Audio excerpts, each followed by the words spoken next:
La chronique de l'aide à l'Église en détresse par Benoît de Blancpré. Chers amis, vous le savez très certainement, octobre est le mois du rosaire. Et cette année, je crois qu'il prend une résonance toute particulière alors que notre monde semble plonger chaque jour davantage dans la violence et la division.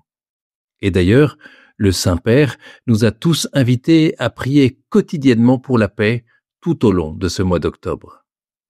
Pour répondre à cet appel, l'AED, l'aide à l'Église en détresse, vous propose de rejoindre le mardi 7 octobre, en la fête de Notre-Dame du Rosaire, une grande chaîne de prières intitulée « 1 million d'enfants prient le chapelet ».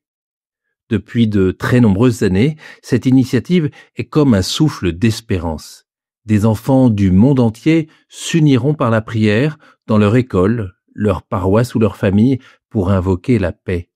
Et ainsi, face aux obscurités du monde, la prière d'1 million d'enfants s'élèvera comme une lumière.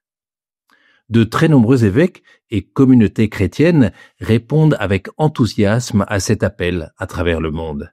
Ainsi, par exemple, nous avons reçu ce message du Pakistan.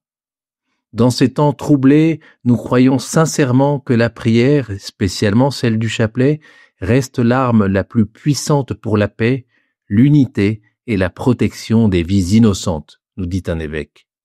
Les témoignages affluent depuis l'Inde, la Birmanie, l'Indonésie, le Cameroun, l'Angola ou encore l'Équateur. Et tous portent ce même message. La prière des enfants est un rempart contre le mal. Le père Jacobus, en Indonésie, nous affirme avec foi: la prière innocente des enfants a un pouvoir unique pour toucher le cœur de Dieu. Et puis, en Amazonie équatorienne, un évêque nous écrit: depuis nos jungles et nos chapelles, nous remettons l'avenir du monde entre les mains de la Vierge. Et puis encore, depuis l'Inde, un évêque nous confie: cette invitation à réunir les voix des enfants dans la prière est à la fois prophétique et profondément nécessaire. Alors vous voyez, chers auditeurs, comme cette mobilisation est émouvante.